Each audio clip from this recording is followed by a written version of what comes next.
tell us about the type of dog it is and how old is Ozzy? So Ozzy is a Belgian Malinois, and he is actually our fourth Malinois that we've had. So we're not new to the breed. I had forgotten how it's been since 2008 since we had a Malinois puppy.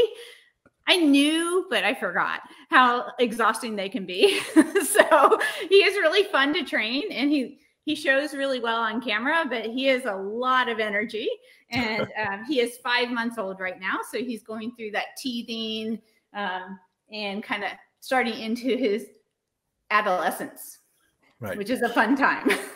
That's good. Well, you know, Juliana, there were quite a few questions that started coming in as Debbie started demonstrating some of the things. And I just wondered if there were some particular questions that stood out to you.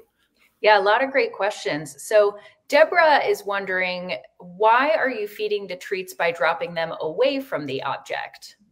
Yeah, it's a great question. I do sometimes put the treats near the object, but it also allows me to assess, is he willing to approach again? So if I toss the treats away and he chooses to come back to the object, especially if it's not, he has to go past me to get to it, that tells me that he's really comfortable with that object. That is not something that he's hesitant about. If I always place the treat on the object, which sometimes I will put them near the object or on the object, but if I always do that, sometimes they're in what we call motivational conflict. They want that treat, but they're not completely comfortable with the novelty of the item. And oftentimes you'll see subtle body language indicators of that too. So it's just a way of giving me information. Plus, he's a pretty active dog, and he really enjoys chasing the treats. That's part of his reinforcement.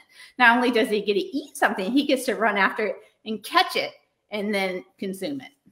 And I would imagine that conflict that you're talking about was probably not seen with the Kong because he's familiar with a smaller version of the Kong, right? Right. You never know if they're going to go, oh, that's just a giant one. Well, he certainly did think that was close enough to what he had seen before.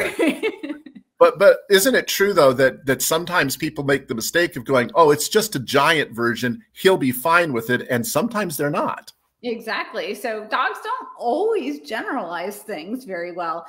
Unless, you know, what's interesting, I might get a little geeky on you on this one, is that they actually tend to generalize more when it is something frightening. So if it's a scary experience, our body is primed to pick up on all things that are kind of like that and then avoid them in the future. And so frightening experiences, which release adrenaline and cortisol, actually produce generalization of fear of things that are somewhat similar to that context. Right. Oh, we probably have before we go to the next segment, Juliana, we probably have time for one or two more questions. Is there another good question out there for Debbie? Absolutely. Doggone Special is wondering, you mentioned during Check It Out that you will click if the puppy goes towards the object. When you first get a puppy, at what point do you teach them the marker?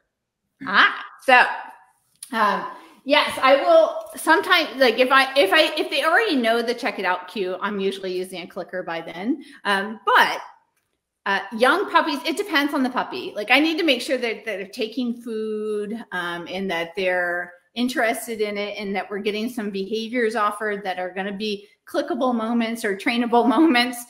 So that's when I'd first introduce a clicker, is get them used to the clicker with other training, and then we can use it with teaching the Check It Out cue. Great.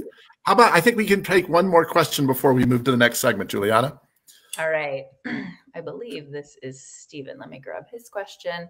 The Doghouse Rules is asking, so when you do get beyond the basics into the actual training, what are the top 3 things that you teach a puppy first? Oh gosh. Well, it kind of depends on your ultimate goals, I guess. So for me, like with Chip, it was important for him to learn to settle on a mat because I wanted to be able to take him out in public a lot and to eat at restaurants and have him settle and be comfortable with that. So doing a lot of kind of settle on a place or a mat and be comfortable and relaxed, so that that was kind of top priority for me. But probably the first things I start to teach are just a target and also eye contact. So offered attention, uncued offered attention. I will put a cue to it, but I more often than not, I want that to be their default behavior when we're training, is to check in with me. in between